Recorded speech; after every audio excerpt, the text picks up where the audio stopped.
أعوذ بالله من الشيطان الرجيم بسم الله الرحمن الرحيم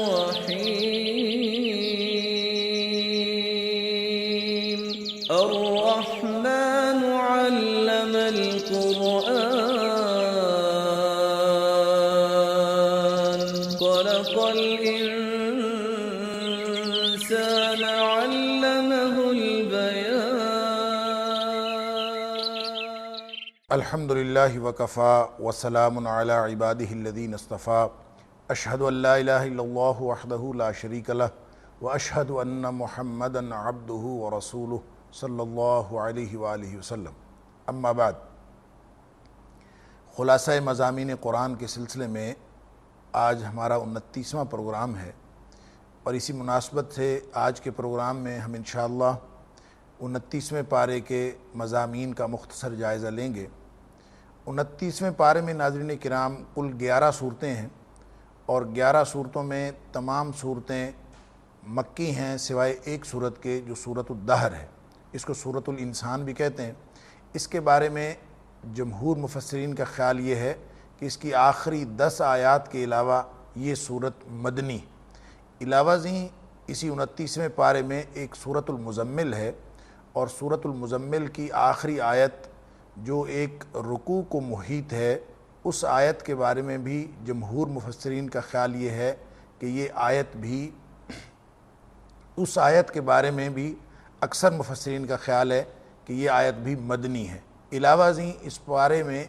دیگر تمام صورتیں وہ مکی ہیں، اور ان کے مضامین بھی مکی صورتوں والے، یعنی اس کے اندر توحید اور عقیدہ توحید کے دلائل، اور اس کے علاوہ نبی پاک صلی اللہ علیہ وآلہ وسلم کا مقصد بعثت اور نبی پاک صلی اللہ علیہ وآلہ وسلم کی بطور نبی تصدیق، اور پھر انجام آخرت، اور اس حوالے سے جو دلائل ہیں، یہ آج کے اس پارے کے مرکزی موضوعات ہیں۔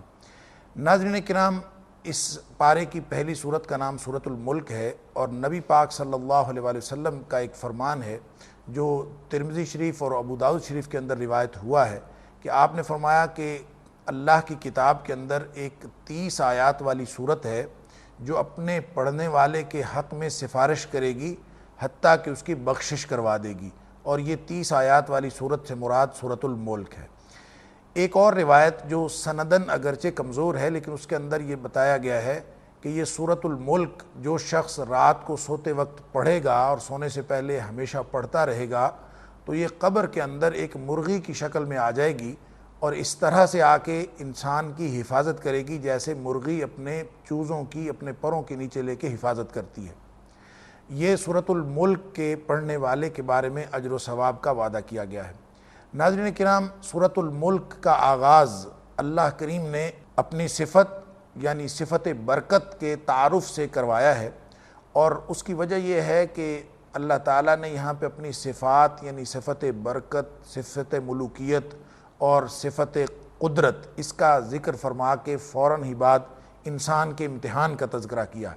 کہ اس دنیا میں جتنے بھی انسان آتے ہیں وہ امتحان کے لیے آتے ہیں، اور امتحان کا تصور بھی پریشان کن ہے، اور اس پریشانی کی خبر دینے سے پہلے اپنی صفت برکت، اپنی صفت ملوکیت اور اپنی صفت قدرت کے تعارف کا تذکرہ کرنا گویا اس طرف اشارہ ہے کہ اللہ کریم نے انسانوں کا جو امتحان لیا ہے اس کے اندر اللہ تعالیٰ کی طرف سے خیر و برکت ہر وقت شامل حال رہتی ہے، اور اللہ تعالیٰ کی رحمت کی وجہ سے انسان کے اوپر یہ امتحان آسان ہو جاتا ہے۔ اور امتحان کس بات کا ہے؟ فرمایا لیبلوکم ایکم احسن عملا، تاکہ تمہاری آزمائش کی جائے کہ تم میں سے اچھے عمل کرنے والا کون ہے۔ اس کے اندر ایک اور نقطہ سمجھنے کا ہے کہ عمل حسن عمل کا امتحان ہے، عمل کی کثرت کا امتحان نہیں ہے، کہ کون شخص زیادہ عمل کرتا ہے اس بات کا امتحان نہیں ہے، بلکہ امتحان حقیقت میں اس چیز کا ہے کہ کون شخص اچھے اعمال کرتا ہے۔ اس کا مطلب یہ ہے کہ عمل کی کثرت کو اللہ کریم نے نہیں دیکھنا، بلکہ حقیقت میں عمل کی جو کیفیت ہے، اس کے اندر جو اخلاص ہے اور اس کا جو حسن ہے کہ نبی کریم صلی اللہ علیہ وآلہ وسلم کے طریقے کے مطابق ہے کہ نہیں، یعنی ہر وہ عمل حسن عمل میں آ جاتا ہے، ہر عمل کا حسن یہ ہے کہ اس کا مقصد اللہ کو راضی کرنا ہو اور اس کا طریقہ نبی پاک صلی اللہ علیہ وآلہ وسلم کا طریقہ ہو۔ اور اگر یہ دونوں باتیں کسی بھی عمل کے اندر شامل ہیں تو وہ چاہے قلیل عمل ہے، چاہے وہ تھوڑا عمل ہے، اللہ کریم کو وہ انتہائی پسند ہے۔ نبی پاک صلی اللہ علیہ وآلہ وسلم نے فرمایا خیر الاعمال ادومها وان قل، بہترین عمل وہ ہے جو ہمیشہ کیا جائے، یعنی انسان کی پوری زندگی کا معمول ہو کہ اس نے کس طرح اپنے رب کی ناراضی سے بچنا ہے، کس طرح اس نے اپنے رب کی رضامندی کو حاصل کرنا ہے، پوری زندگی کا منہج ہی اس کے مطابق ہوگا اور ہمیشگی کی ایک کیفیت ہوگی، تو وہ گویا اللہ تعالیٰ کے اس برپا کیے ہوئے امتحان میں پاس ہو سکتا ہے۔ لیکن چونکہ اللہ تعالیٰ کی صفت رحمت اس کے شامل حال ہے اور اللہ کریم نے اپنے عرش پر لکھ رکھا ہے ان رحمتی سبقت غضبی، کہ میری رحمت میرے غصے پر حاوی ہے، لہٰذا ہر شخص اللہ تعالیٰ کی رحمت سے اس امتحان میں کوشش بھی کرے کامیاب ہونے کی، لیکن اللہ تعالیٰ کی رحمت سے امید بھی رکھے، یعنی عمل کے اندر حسن پیدا کرنا، اچھا عمل کرنا، اخلاص کے ساتھ عمل کرنا، یہ بھی ہمارے ذمہ فرض ہے، اور ساتھ اللہ تعالیٰ کی رحمت کا امیدوار ہونا یہ بھی ہمارے ذمہ رکھا گیا ہے اور ہمارے اوپر فرض ہے۔ نبی پاک صلی اللہ علیہ وآلہ وسلم نے فرمایا کوئی بھی شخص اپنے عملوں سے بخشا نہیں جائے گا۔ صحابہ کرام حیران ہو گئے کہ اللہ کے رسول صلی اللہ علیہ وآلہ وسلم کیا آپ بھی اپنے اعمال کی وجہ سے بخشے نہیں جائیں گے؟ فرمایا میں بھی جنت میں اس وقت تک داخل نہیں ہو سکتا جب تک اللہ تعالیٰ کی رحمت میرے اوپر سایہ فگن نہ ہو۔ گویا ہر شخص کی جو بخشش ہے وہ اللہ کی رحمت سے ہونی ہے، تو پھر یہ اعمال کس بات کے اور حسن عمل کا تقاضا کس بات کا؟ تو یہ حقیقت میں حسن عمل کا تقاضا اللہ تعالیٰ کی رحمت کا استحقاق حاصل کرنے کے لیے ہے۔ کوئی بھی شخص اس وقت تک اللہ کی رحمت کا مستحق ہی نہیں ہو سکتا جب تک کہ وہ اپنے اندر حسن عمل پیدا نہ کرے۔ یہی امتحان ہے اور اسی امتحان کے لیے اللہ تعالیٰ نے اس دنیا میں ہمیں بھیجا ہے اور سورۃ الملک کے اندر اسی حقیقت کی نشاندہی فرمائی گئی ہے۔ اس کے بعد فرمایا کہ یہ با مقصد تخلیق ہے، یہ جو زمین کا آسمان، یہ جو جتنی بھی کائنات اللہ تعالیٰ نے پیدا فرمائی ہے یہ بغیر کسی مقصد کے پیدا نہیں فرمائی، اور دوسری بات یہ کہ اس کے اندر کوئی نقص نہیں۔ فرمایا پوری کائنات کے اندر نظر دوڑاؤ، کہیں تمہیں کوئی نقص نظر نہیں آئے گا، بار بار دوڑاؤ، نظر تھک کے واپس آ جائے گی، لیکن اللہ کریم کی اس بنائی ہوئی کائنات میں، زمین و آسمان میں، اس بنائے ہوئے قدرت کے کارخانے میں قطعاً تمہیں کوئی نقص اور تفاوت نظر نہیں آئے گا۔ اس کے بعد ناظرین کرام جہنم کا منظرنامہ ہے، تکاد تمیز من الغیظ۔ اس کے شروع میں یہ فرمایا تھا کہ اللہ تعالیٰ نے جو مجرم ہیں اور کافر ہیں ان کے لیے اللہ تعالیٰ نے جہنم کا عذاب تیار کر رکھا ہے، اور جہنم ایسی کہ وہ قیامت کے دن جو ہے وہ پھٹ رہی ہوگی غصے سے، اور اس کے اندر جب فوج در فوج، گروہ در گروہ جہنمیوں کو لایا جائے گا اس کے اندر پھینکنے کے لیے، تو وہاں پہ بھی عجیب منظر ہوگا، اور کوئی شخص ہم میں سے اس کیفیت کو پوری طرح سے اپنے تصور میں نہیں لا سکتا کہ اللہ تعالیٰ نے سورہ زمر کے اندر فرمایا کہ جب جہنمیوں کو گروہ کے گروہ لائے جائیں گے جہنمیوں کے جہنم میں پھینکنے کے لیے، فتحت ابوابها، تو اس کے دروازے کھلیں گے، لیکن کتنے عرصے بعد کھلیں گے یہ اللہ کو معلوم ہے۔ گویا جہنمیوں کو جہنم کے لیے بھی ہو سکتا ہے صدیوں وہاں پہ انتظار کی کیفیت میں رہنا پڑے، اس لیے کہ اس جگہ پہ سورہ ملک میں جو اللہ تعالیٰ نے اس مکالمے کا ذکر فرمایا ہے، جو جہنم کے جو داروغے فرشتے ہیں ان کے اور جہنمیوں کے درمیان جو مکالمہ ہوگا اس کا ذکر اللہ کریم نے یہاں فرمایا ہے کہ فرشتے ان سے پوچھیں گے کہ تمہارے پاس کوئی ڈرانے والا نہیں آیا تھا؟ تم نے یہ کیا کیا کہ اتنی بری جگہ اللہ تعالیٰ نے بنائی تھی، بدترین گھر، بدترین عذاب کا وہ ٹھکانہ، تو تمہیں جب اس کی خبر مل گئی تھی تو تم نے کیوں نہیں اس سے بچنے کی کوشش کی؟ کیا تمہارے پاس کوئی ڈرانے والا نہیں آیا تھا؟ تو وہ وہاں پہ اعتراف کریں گے،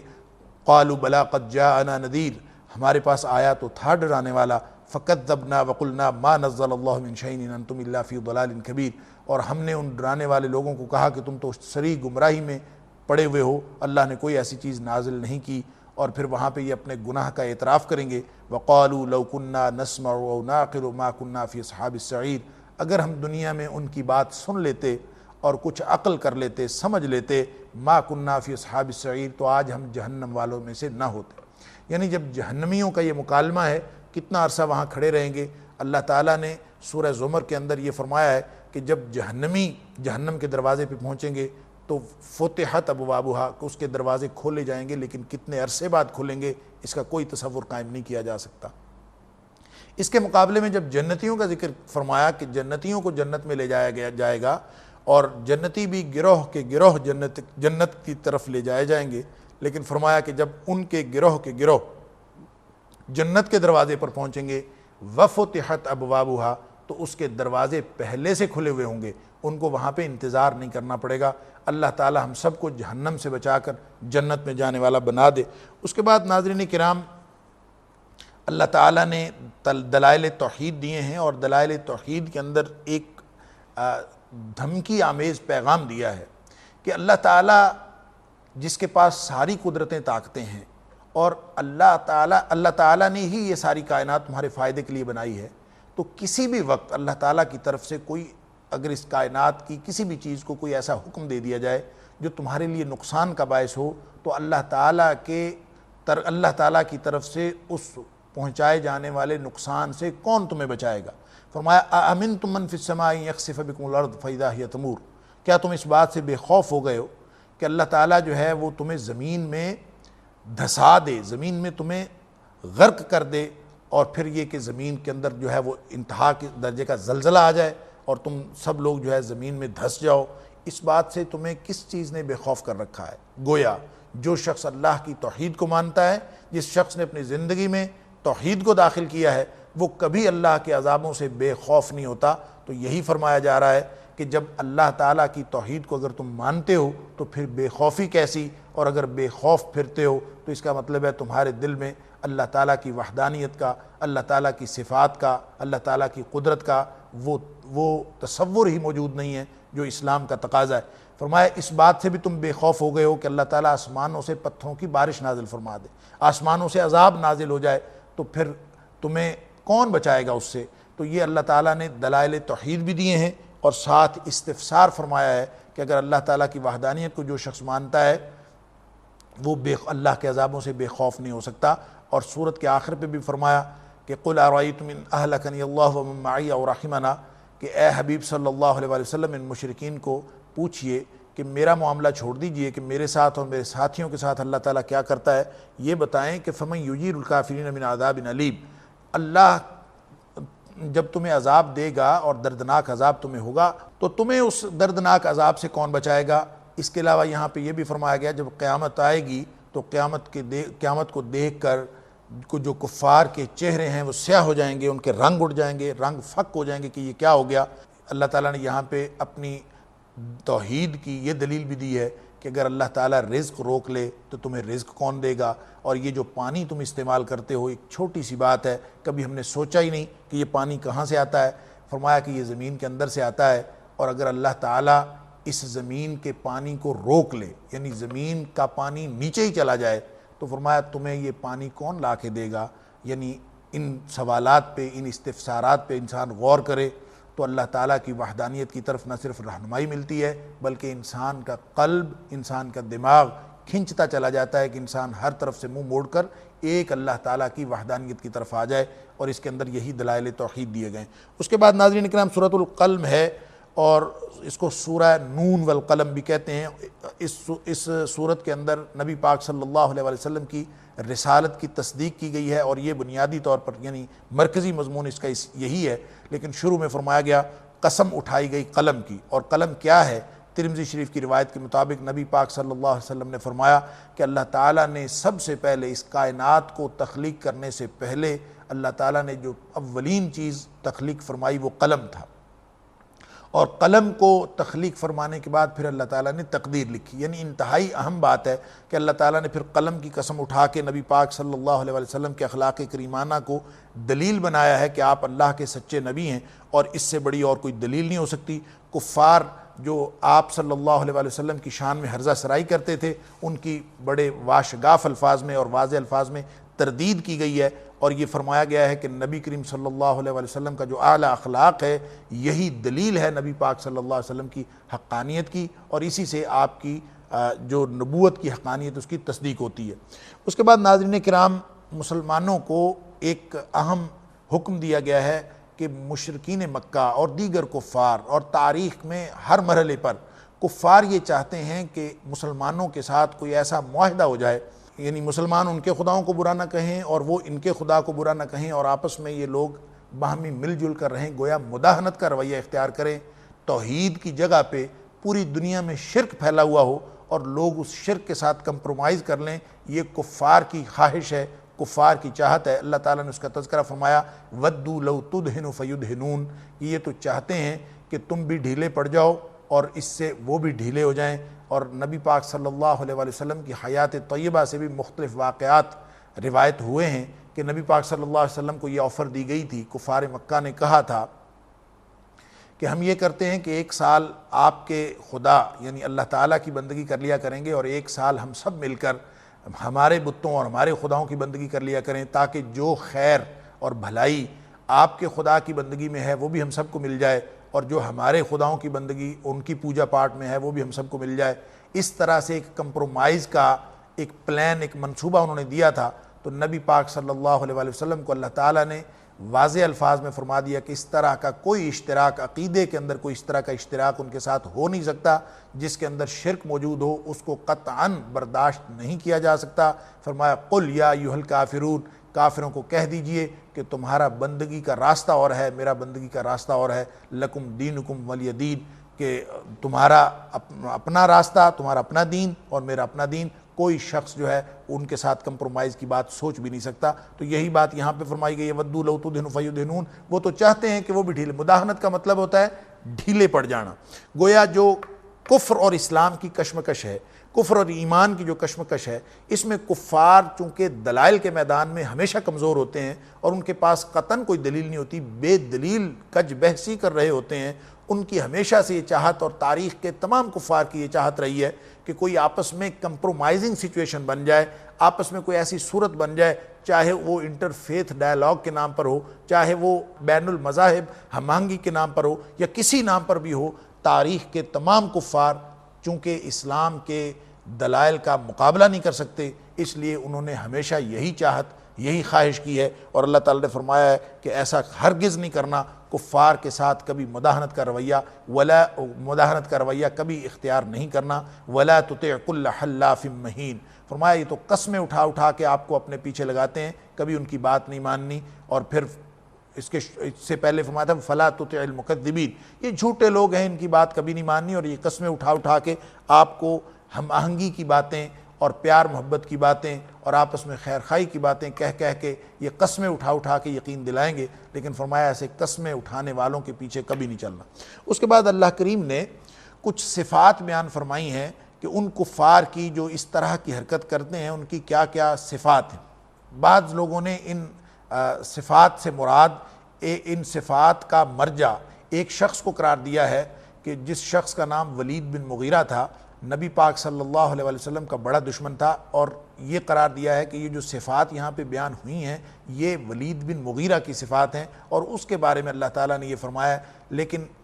اکثر مفسرین کا خیال یہ ہے ولید بن مغیرہ کے تعین کے لیے جو روایات ہیں وہ بہت زیادہ پائے ثبوت کو یا پائے سند کو نہیں پہنچتی، اس لیے اس کو عام رہنا چاہیے کہ ہر قسم کے کفار کے بارے میں اللہ کریم نے یہ صفات بیان کی ہیں۔ یہ لوگ انتہائی حقیر اور ذلیل ہوتے ہیں اور بہت زیادہ قسمیں کھانے والے ہوتے ہیں، بہت زیادہ عیب لگانے والے اور تانا دینے والے ہوتے ہیں، اور پھر لوگوں پر آوازیں کسنے والے اور بہت زیادہ چلانے والے اور چغلی کھانے والے، چغل خور، بہت بد مزاج، اور فرمایا سب عیوب کے ساتھ یہ شخص یعنی ایسا شخص جو ایسا کردار رکھتا ہے وہ حرام زادہ اور بے اصل ہوتا ہے۔ یعنی قرآن پاک نے یہ ساری چیزیں اس کے بارے میں عُتُلٍ بَعْدَ ذَلِكَ زنیم، یعنی ان ساری باتوں کے بعد یہ بھی کہ وہ بے اصل ہوتا ہے، بے نسل ہوتا ہے،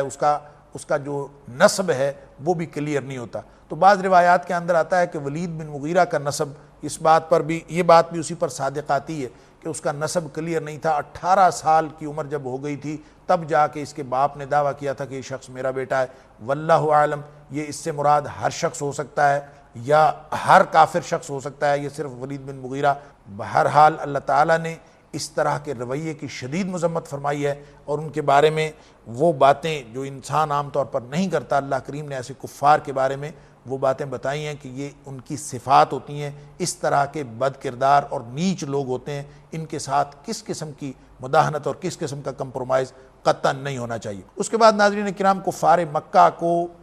آزمائشوں سے ڈرایا گیا ہے کہ تمہارے اوپر جو اللہ تعالیٰ کی نعمتیں ہیں کسی بھی وقت ختم ہو سکتی ہیں، اور فرمایا کہ یہ اس طرح جیسے باغ والوں کے ساتھ معاملہ ہوا۔ باغ والے کون تھے؟ یہاں پہ تو اللہ تعالیٰ نے اس کی وضاحت نہیں فرمائی، اور مفسرین اکرام نے لکھا ہے کہ باغ والوں کا قصہ اہل عرب کے ہاں مشہور تھا، اور یہ باغ بھی ایک اسپیسیفکلی یمن کے اندر جو صنعاء شہر ہے اس سے 2 فرسخ کے فاصلے پر ایک باغ تھا، اور اس باغ کا مالک انتہائی سخی اور انتہائی اعلیٰ کردار کا آدمی تھا۔ لیکن جب وہ شخص فوت ہو گیا تو اس کے بعد جو اس کی اولاد اس کی وارث بنی، تو انہوں نے غریبوں مسکینوں کو جو ان کا باپ کھلایا پلایا کرتا تھا وہ ساری امداد انہوں نے روک دی، اور بہانے بنانے شروع کر دیے کہ ان کے تو اپنا گزارا نہیں ہوتا، وہ کسی کو کیا دیں گے۔ تو اللہ تعالیٰ نے یہاں پہ اس کا ذکر فرمایا ہے کہ وہ ایک دن جب اپنی کھیتی کو کاٹنے کے لیے اور فصل جو ہے وہ حاصل کرنے کے لیے جا رہے تھے خوشی خوشی، اور یہی آپس میں پلاننگ کر رہے تھے کہ کوئی غریب مسکین وہاں نہ آ جائے، تو اللہ تعالیٰ نے ان کے سارے خواب چکنا چور کر دیے کہ ان کا جو وہ باغ میں پہنچے تو کھیت اس باغ کی جگہ کچھ بھی نہیں تھا، سب کچھ ختم ہو چکا تھا۔ وہ حیران ہو گئے کہ یہ وہی جگہ ہے، یہ اپنے ہی باغ کے، کہیں ہم راستہ تو نہیں بھول گئے؟ تو اللہ تعالیٰ نے فرمایا کہ یہ راستہ نہیں بھولے، یہ بلکہ اللہ تعالیٰ کی طرف سے عذاب آیا ہے، اور وہ ختم ملیا میٹ ہو گیا۔ وہ باغ جو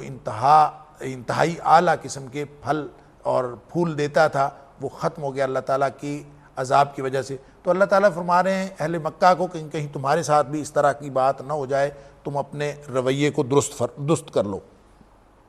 اس کے بعد ناظرین کرام اللہ تعالیٰ نے کفار کے اس کہنے کا جواب دیا ہے کہ وہ اکثر یہ کہتے تھے کہ قیامت اگر آئی بھی تو ہم وہاں پہ مسلمانوں سے بہتر پوزیشن میں ہوں گے، اور اکثر یہ بات کہا کرتے تھے۔ اللہ تعالیٰ نے فرمایا فَنَجْعَلُ الْمُسْلِمِينَ كَالْمُجْرِمِينَ، یہ کیسے ہو سکتا ہے کہ مسلمانوں کا مطیع اور فرمانبردار لوگوں کا اور مجرموں کا انجام ایک جیسا ہو؟ یہ انجام ایک جیسا نہیں ہو سکتا۔ کیا انہوں نے کوئی اللہ سے سرٹیفکیٹ حاصل کر رکھا ہے کہ وہ کہتے ہیں کہ انجام ایک جیسا ہوگا؟ پھر قیامت کے دن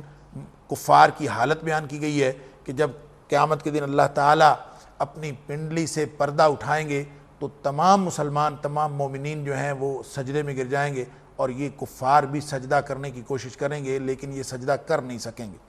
اس کی وجہ یہ ہے کہ ان سے یہ کہا جائے گا کہ دنیا میں تمہیں سجدہ کرنے کی مہلت دی گئی تھی، وہاں تم نے نہیں کیا، آج تم سجدہ نہیں کر سکتے۔ حدیث پاک کے اندر بھی اس کی وضاحت آتی ہے۔ بخاری شریف کی ایک حدیث ہے کہ اس میں نبی پاک صلی اللہ علیہ وسلم نے فرمایا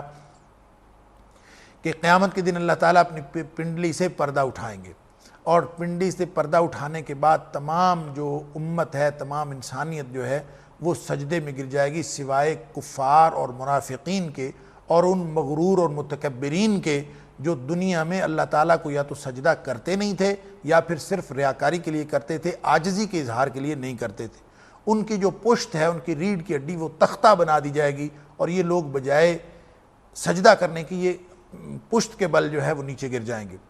ناظرین کرام اللہ کریم کی پنڈلی کیسی ہے، اور اللہ کریم پنڈلی سے پردہ اٹھائیں گے تو وہ کیا منظر ہوگا، ان ساری باتوں کا ہم کوئی تصور قائم نہیں کر سکتے، کوئی کیفیت اور کوئی تشبیہ نہیں دی جا سکتی، کوئی کیفیت بیان نہیں کی جا سکتی اور کوئی تشبیہ نہیں دی جا سکتی۔ ہم اس بارے میں کچھ نہیں کہہ سکتے، لیکن جو بات اللہ کریم نے قرآن میں فرما دی یا نبی پاک صلی اللہ علیہ وسلم نے حدیث میں فرما دی، اس پر ایمان لانا بلا کیف و تشبیہ ضروری ہے۔ یعنی ہم کیفیت و تشبیہ بیان کیے بغیر اور اس کا تصور قائم کیے بغیر یہ بات سمجھیں گے کہ ایسا ہوگا، لیکن کس طرح ہوگا یہ اللہ تعالیٰ واحد جانتے ہیں، ہمیں اس بات کا علم نہیں ہے۔ اس کے بعد ناظرین کرام نبی کریم صلی اللہ علیہ وسلم کے بارے میں فرمایا گیا کہ کیا نبی پاک صلی اللہ علیہ وسلم لوگوں سے ٹیکس مانگتے ہیں یا لوگوں سے بدلہ مانگتے ہیں، کوئی ان سے فیس وصول کرتے ہیں جس کی وجہ سے ان کو یہ تکلیف ہے کہ وہ ایمان لانے والے نہیں بنتے، یا پھر لوگوں کے پاس کوئی ایسی غیب کی بات ہے جو وہ غیب کا علم ہے جو انہوں نے لکھ رکھا ہے۔ جب نبی پاک صلی اللہ علیہ وسلم کے بارے میں ایسی کوئی بات نہیں ہے تو فرمایا فاصبر لحکم ربک، نبی پاک صلی اللہ علیہ وسلم سے فرمایا کہ آپ اللہ کے حکم پر ڈٹے رہیے، یعنی آپ اپنا جو فریضہ رسالت ہے وہ ادا فرماتے رہیے۔ ولا تکن کصاحب الحوت، اور مچھلی والے کی طرح نہیں ہو جانا۔ اور مچھلی والا کون تھا؟ حضرت یونس علیہ السلام کی طرف اشارہ ہے کہ یونس علیہ السلام نینوا شہر کے لوگوں کے ایمان قبول نہ کرنے کی وجہ سے وہاں سے چلے گئے تھے، اور اللہ کریم سے یہ کہتے ہوئے کہ آپ ان پر عذاب نازل کر دیں کیونکہ یہ اسلام اور ایمان قبول کرنے والے نہیں ہیں، تو فرمایا کہ یہاں پہ اللہ کے رسول صلی اللہ علیہ وسلم کو حکم دیا جا رہا ہے وَلَا تَكُنْ كَصَاحِبِ الْحُوتِ، یعنی حضرت یونس علیہ السلام کی طرح آپ نے بے صبری کا مظاہرہ نہیں کرنا کہ جلد عذاب آئے۔ اللہ تعالیٰ ان کے اوپر جب چاہے گا عذاب نازل فرمائے گا، اور جتنی چاہتا ہے اللہ تعالیٰ ان کو مہلت دیتا ہے۔ وَأُمْلِي لَهُمْ إِنَّ كَيْدِي مَتِينٌ، اللہ تعالیٰ فرماتے ہیں کہ ہم ان کو مہلت دیتے ہیں، اور یہ ہمارا جو قانون مہلت ہے یہ ایک انتہائی مضبوط منصوبہ بندی ہوتی ہے کہ کفار اس دوران مزید گناہ کرتے ہیں، گویا ان کا جو عذاب ہے وہ مزید سخت اور شکنجہ جو ہے مزید سخت کسا جا سکے۔ ناظرین کرام، جو سورۃ القلم کی آخری آیت ہے اس کے بارے میں عام طور پہ لوگوں کا خیال ہے کہ نظر بد کا علاج ہے۔ وَإِن يَكَادُ الَّذِينَ، آخری سے پہلی آیت، وَإِن يَكَادُ الَّذِينَ كَفَرُوا لَيُزْلِقُونَكَ بِأَبْصَارِهِمْ لَمَّا سَمِعُوا الذِّكْرَ وَيَقُولُونَ إِنَّهُ لَمَجْنُونٌ، کہ یہ نظر بد کا علاج ہے۔ نبی پاک صلی اللہ علیہ وسلم سے جو نظر بد کا علاج روایت ہوا ہے اس میں اس آیت کے بارے میں کوئی بات نہیں بتائی گئی، لہٰذا یہ بے اصل اور بے سند بات ہے کہ یہ ہو سکتا ہے کسی شخص نے تجربہ کیا ہو اور تجربے میں یہ بات آ گئی ہو کہ اس آیت سے نظر بد کا علاج ہو گیا ہو، تو اپنے کسی تجربے کو شریعت اسلامیہ کا کوئی حصہ قرار دینا یہ بات درست نہیں ہے۔ اس کے بعد ناظرین کرام، سورۃ الحاقہ، سورۃ الحاقہ کے 3 حصے کہے جا سکتے ہیں۔ ایک تو یہ کہ سب سے پہلے اس میں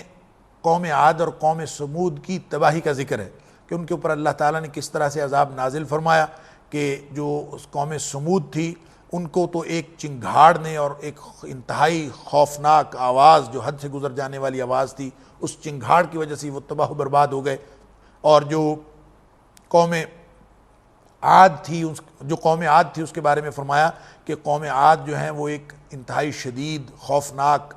گرم آندھی سے تباہ و برباد کر دیے گئے، اور ان کی تباہی کے ذکر کے بعد اللہ تعالیٰ نے آخرت کا بیان فرمایا ہے کہ آخرت کے اندر اعمال نامے ملیں گے، اور کچھ لوگوں کو اعمال نامے دائیں ہاتھ میں اور کچھ لوگوں کو اعمال نامے بائیں ہاتھ میں ملیں گے۔ فرمایا جو دائیں ہاتھ میں اعمال نامے والے ہیں وہ تو وہاں پہ اتنے خوش ہوں گے اور کہتے پھریں گے ہاؤم اقرؤوا کتابیہ، لوگوں کو دکھاتے پھریں گے کہ آؤ دیکھو یہ ہمارا کھاتا دیکھو، ہمارا اعمال نامہ، ہمارا رزلٹ کارڈ دیکھو، کہ ہم دنیا میں یہ امید رکھتے تھے کہ ایک دن ہمارا حساب ہونے والا ہے۔ انی ظننت انی ملاق حسابیہ فہو فی عیشۃ راضیہ، فرمایا میں دنیا میں وہ شخص جس کو دائیں ہاتھ میں اعمال نامہ ملا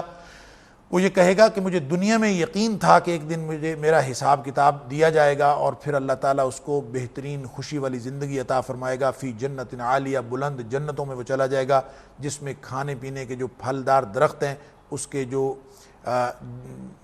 پھل ہیں وہ تمام کے تمام بڑے قریب ہوں گے، یعنی جنتیں اونچی، باغات اونچے، لیکن اس میں انتہائی سہولت سے پھل کھانے کے سارے جو انتظامات کیے ہوئے ہوں گے۔ اور فرمایا وہاں کہا جائے گا کھاؤ پیو اور مزے اڑاؤ، اس لیے کہ تم نے دنیا کی زندگی میں انتہائی اعلیٰ کردار کا مظاہرہ کیا تھا۔ اس کے بعد فرمایا جن کو بائیں ہاتھ میں اعمال نامہ ملا اللہ تعالیٰ معاف فرمائے، فیقول یا لیتنی لم اوت کتابیہ، وہ کہے گا کہ اے کاش مجھے میرا اعمال نامہ دیا ہی نہ جاتا، ولم ادر ما حسابیہ، کبھی مجھے یہ معلوم ہی نہ ہوتا، مجھے یہ کبھی معلوم ہی نہ ہوتا کہ میرا حساب کتاب کیا ہے۔ اور پھر وہ ایک خواہش کرے گا کہ موت آئی تھی اس کے بعد معاملہ ختم ہو جاتا، مجھے دوبارہ زندہ ہی نہ کیا جاتا، یا لیتہا کانت القاضیہ، کہ یہ جو موت آئی تھی اسی پہ معاملہ ختم ہو جاتا۔ وہاں پہ ناظرین کرام 2 باتوں کی وہ حسرت اور کرے گا، اور کہے گا کہ ما اغنی عنی مالیہ ہلک عنی سلطانیہ، کہ میرے مال نے مجھے کوئی فائدہ نہیں دیا۔ یعنی دنیا میں انسان ایک مال کمانے کی غرض اور فکر کرتا رہتا ہے اور ہر وقت اسی لالچ میں رہتا ہے کہ میں مال زیادہ سے زیادہ کما لوں، اور دوسرا اقتدار اور چودراہٹ، بڑا بننے کی خواہش، یہ ہر شخص کو غافل کیے ہوئے ہے۔ تو فرمایا ان دونوں چیزوں کے بارے میں قیامت کے دن انسان حسرت اور افسوس کرے گا۔ ما اغنی عنی مالیہ، میرے مال نے مجھے کوئی فائدہ نہیں دیا، ہلک عنی سلطانیہ، میری جو بڑا بننے کی خواہش تھی اس نے مجھے مروا دیا، اور گویا وہ میری چودراہٹ ساری ختم ہو گئی۔ اس کے بعد اللہ کی طرف سے حکم ہوگا کہ اس کو پکڑ کے 70 گز لمبی زنجیر میں جکڑ کے اس کو جہنم کے اندر پھینک دیا جائے۔ ناظرین کرام، تیسرے حصے میں، اس سورۃ الحاقہ کے تیسرے حصے میں قرآن پاک کی حقانیت کا بیان ہے کہ نبی پاک صلی اللہ علیہ وسلم کو یہ فرمایا گیا کہ یہ قرآن آپ نبی پاک صلی اللہ علیہ وسلم شاعر بھی نہیں ہیں، نبی پاک صلی اللہ علیہ وسلم کاہن بھی نہیں ہیں، اور یہ قرآن اللہ تعالیٰ کی نازل کردہ کتاب ہے۔ اس کے اندر نبی پاک صلی اللہ علیہ وآلہ وسلم کا بنایا ہوا اپنی طرف سے گھڑا ہوا ایک لفظ بھی نہیں ہے۔ ان آخری آیات کے بارے میں مسند احمد کی ایک روایت کے اندر آتا ہے کہ حضرت عمر فاروق رضی اللہ تعالیٰ عنہ جب ابھی مسلمان نہیں ہوئے تھے تو وہ خود فرماتے ہیں کہ میں اکثر اس طاق میں رہتا تھا اور اس کوشش میں رہتا تھا کہ کس طریقے سے نبی پاک صلی اللہ علیہ وآلہ وسلم اور آپ کے ساتھیوں کو تکلیف پہنچائی جائے، اور ایک دن میں اسی نیت سے گھر سے نکلا، رات کا وقت تھا اور میں حرم میں گیا تو نبی پاک صلی اللہ علیہ وآلہ وسلم کعبۃ اللہ کے پاس نماز پڑھ رہے تھے، اور میں کعبہ کے پردے میں چھپ کے اندر ہی اندر چلتا گیا اور چلتے ہوئے وہاں پہنچ گیا جہاں نبی پاک صلی اللہ علیہ وسلم نماز پڑھ رہے تھے، یعنی بالکل قریب ہو گیا لیکن میں پردے کے پیچھے تھا۔ نبی پاک صلی اللہ علیہ وآلہ وسلم سورۃ الحاقہ تلاوت فرما رہے تھے۔ عمر فاروق رضی اللہ تعالیٰ نے سنتے رہے، اور جب ان آیات پہ پہنچے کہ انہ لقول رسول کریم، اور یہاں تک وہ سارے سنتے آئے، اب قرآن ہو اللہ کا قرآن اور زبان ہو صاحب قرآن نبی پاک صلی اللہ علیہ وآلہ وسلم کی، اور حرم کا میدان ہو، تو پھر وہاں پہ کیا سما بندھا ہوگا، اور جو سننے والی ذات ہے وہ بھی عمر فاروق رضی اللہ تعالیٰ عنہ، جو سمجھ اور عقل کے اعتبار سے اور اپنی رائے کے اعتبار سے انتہائی صاحب الرائے آدمی، تو انہوں نے سنا، اور عربی سمجھنے میں بھی ان کو ظاہر ہے کوئی دقت نہیں تھی، تو جب وہ قرآن کو سن رہے تھے تو مبہوت ہو گئے، اور یوں جب پے در پے آیات آئیں اور نبی پاک صلی اللہ علیہ وسلم نے پڑھیں تو ان کے دل میں یہ خیال آیا کہ اتنا پرکشش کلام جو ہے یہ تو کوئی شاعری ہو سکتی۔ تو عمر فاروق رضی اللہ تعالیٰ عنہ فرماتے ہیں میں نے ابھی یہ سوچا تھا کہ یہ تو کوئی شاعری ہے، تو قرآن کی یہ آیت نبی پاک صلی اللہ علیہ وسلم نے تلاوت فرما دی، وما ہوا بقول شاعر قلیلا ما تؤمنون، کہ یہ کسی شاعر کا کلام نہیں ہے، اور تم اس پر ایمان لاؤ یا نہ لاؤ، تم بہت کم ایمان لانے والے لوگ ہیں، لیکن ایک بات واضح ہے اور اس بات کی تصدیق گویا کر دی کہ یہ شاعر کا کلام نہیں۔ عمر فاروق رضی اللہ تعالیٰ عنہ فرماتے ہیں، یعنی ابھی اسلام نہیں لائے اور قرآن سن کے اس قدر متاثر ہوئے ہیں کہ وہ کہتے ہیں کہ میں نے سوچا کہ میں نے تو دل میں سوچا تھا کہ یہ کوئی شاعر لگتا ہے، تو یہ اس کو کیسے پتہ چل گیا، اور انہوں نے کہہ دیا وما ہوا بقول شاعر۔ تو کہتے ہیں میں حیران ہو گیا کہ ان کو کیسے پتہ چلا۔ تو ایک بد عقیدہ، ایک غلط عقیدہ عرب کے ہاں مشہور تھا کہ جو کاہن ہوتے ہیں دلوں کی باتیں جان لیتے ہیں، اسی لیے کاہنوں کو عراف بھی کہا جاتا تھا کہ یہ ساری باتیں جانتے ہیں، غیب کی باتیں بھی جانتے ہیں۔ تو یہ اگرچہ عقیدہ غلط تھا، تو عمر فاروق رضی اللہ تعالیٰ نے چونکہ ابھی ایمان قبول نہیں کیا تھا، تو وہ کہتے ہیں میرے دل میں یہ خیال آیا کہ یہ تو کوئی کاہن معلوم ہوتا ہے،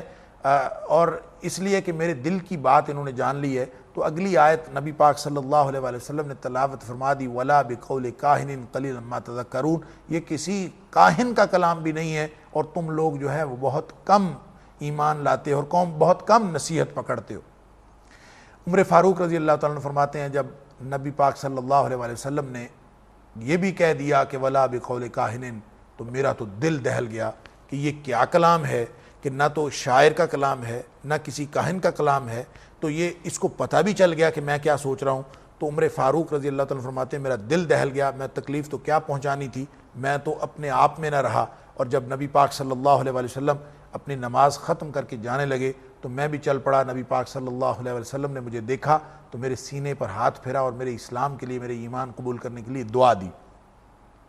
تو ناظرین کرام، یہ ایک تو ان آیات کے حوالے سے ایک یہ واقعہ مسند احمد کے اندر مذکور ہے، اور اس میں قرآن کی حقانیت کے حوالے سے جو دوسری بات نبی پاک صلی اللہ علیہ وآلہ وسلم کو بتائی گئی، آپ سے یہ کہا گیا کہ اگر آپ کوئی بات اپنی طرف سے گھڑ لیں، وَلَوْ تَقَوَّلَ عَلَيْنَا بَعْضَ الْأَقَاوِيلِ، آپ اپنی طرف سے اگر کوئی بات گھڑ کے اس میں شامل کر لیں، فرمایا ہم تیرا دایاں ہاتھ پکڑ کے تیری گردن اڑا دیں اور تمہیں کوئی چھڑانے والا بھی نہ ہو، اللہ تعالیٰ معاف فرمائے۔ یہ نبی پاک صلی اللہ علیہ وآلہ وسلم کو کہا جا رہا ہے، اللہ کے رسول صلی اللہ علیہ وآلہ وسلم کو کہا جا رہا ہے کہ آپ کوئی بات اپنی طرف سے بنا نہیں سکتے۔ یہ گویا نبی پاک، اس کا مطلب یہ نہیں کہ نبی پاک صلی اللہ علیہ وسلم نعوذ باللہ من ذالک کوئی چیز اپنی طرف سے بنانے کی خواہش رکھتے تھے، بلکہ یہ رہتی دنیا تک کے انسانوں کو بتایا جا رہا ہے کہ تمہارے پاس کوئی جھوٹا نبی کل کلاں آئے اپنی طرف سے باتیں گھڑ گھڑ کے تمہیں بتائے، تو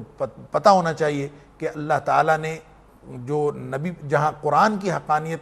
کا سرٹیفکیٹ پیش کیا ہے، وہاں نبی پاک صلی اللہ علیہ وسلم کی حقانیت کا سرٹیفکیٹ بھی پیش کیا ہے کہ نبی پاک صلی اللہ علیہ وسلم نے اللہ کا دین من و عن ہم تک پہنچایا ہے، اس میں ایک لفظ بھی اپنی طرف سے ڈال کر اور اپنی مرضی سے اس میں ڈالا نہیں۔ اس کے بعد ناظرین اکرام سورۃ المعارج ہے، اور سورۃ المعارج کے اندر احوال قیامت کا ذکر ہے، آخرت کا ذکر ہے، جنت دوزخ اور حشر و قیامت کی بات کی گئی ہے، اور ان کو جھٹلانے والوں کو سرزنش کی گئی ہے۔ جو لوگ عذاب الہی کو جھٹلاتے ہیں اور حشر اور قیامت کو نہیں مانتے، ان کے لیے بہت بڑا عذاب ہے۔ اور پھر فرمایا کہ جو جنت میں داخل ہوں گے، جن کو اللہ تعالیٰ جنت عطا فرمائے گا، ان کے اندر کچھ اور قسم کی صفات ہونی چاہیے۔ کون کون سی صفات؟ فرمایا جو اللہ کے عذاب سے ڈرتے ہیں اور آخرت پر یقین رکھتے ہیں، نماز کی پابندی بھی کرتے ہیں اور نماز پر ہمیشگی بھی کرتے ہیں، یعنی نماز کی حفاظت بھی کرتے ہیں اور نماز پر والذین هم علی صلاتہم دائمون اور ہمیشگی بھی کرتے ہیں۔ اور پھر فرمایا کہ محتاجوں کی مدد کرتے ہیں، ان کے مالوں کے اندر محتاجوں کا حصہ ہوتا ہے، اور پھر بدکاری سے اجتناب کرتے ہیں، انتہائی امانت دار اور دیانت دار قسم کے لوگ ہوتے ہیں۔ والذین هم لاماناتہم وعہدہم راعون اور ایفائے عہد کرتے ہیں، یعنی امانت داری بھی، امانتوں کی بھی حفاظت کرتے ہیں اور اپنے وعدوں کی بھی حفاظت کرتے ہیں، ایفائے عہد ان کے اندر ہوتا ہے۔ اور پھر فرمایا کہ شہادت حق وہ دیتے ہیں کہ جو بھی حق ہو اس کی گواہی وہ دے دیتے ہیں، چاہے وہ اپنے لوگوں کے خلاف ہو، اور حق کی گواہی دیتے ہوئے کبھی وہ پیچھے نہیں ہٹتے۔ یہ ان مومنین کی صفات ہیں جن کے لیے اللہ تعالیٰ نے جنت تیار کی ہے، اور ایسے ہی لوگ جنت میں جائیں گے۔ ناظرین اکرام، یہاں پہ ایک اور اہم حقیقت کی طرف اشارہ فرمایا گیا ہے کہ مجرم جو جہنمی ہوگا وہ قیامت کے دن جہنم کے عذاب کو دیکھ کر خواہش کرے گا کہ ساری دنیا کو پکڑ لیا جائے اور ایک اس کو چھوڑ دیا جائے۔ اس کا بھی اللہ تعالیٰ نے یہاں پہ منظر کشی فرمائی ہے کہ کس طرح سے وہ تو کہے گا کہ میرے بھائی کو پکڑ لیا جائے، میری بیوی کو پکڑ لیا جائے، میرے خاندان اور میری ماں کو پکڑ لیا جائے، بلکہ پھر کہے گا وَمَنْ فِي الْأَرْضِ جَمِيعًا ثُمَّ يُنْجِيهِ، ساری دنیا، ساری زمین پر، روئے زمین پر جو کچھ ہے سب کو پکڑ لیا جائے، مجھے چھوڑ دیا جائے، یہ خواہش کرے گا۔ اللہ تعالیٰ فرماتے ہیں کلا، یہ ہو نہیں سکتا، اس لیے کہ انہا لظیٰ نزاعۃ للشویٰ تدعو من ادبر وتولیٰ، کہ وہ جو آگ تو دہک رہی ہوگی، بھڑک رہی ہوگی، اور ہر اس شخص کو پکار رہی ہوگی جو بد کردار اور اللہ تعالیٰ کے حکموں سے کی نافرمانی کرنے والا ہوگا۔ ناظرین کرام، سورت کے آخر پہ کفار کی قساوت قلبی اور ان کی شقاوت اور بدبختی کا ذکر ہے کہ یہ لوگ بڑے بدبخت ہیں، نبی پاک صلی اللہ علیہ وسلم کے پاس آتے ہیں دوڑتے ہوئے اور پھر بھاگ جاتے ہیں، کبھی کہتے ہیں ہم بخشے جائیں گے، کبھی کہتے ہیں ہم یہ ہو جائے گا، اور نبی پاک صلی اللہ علیہ وسلم کی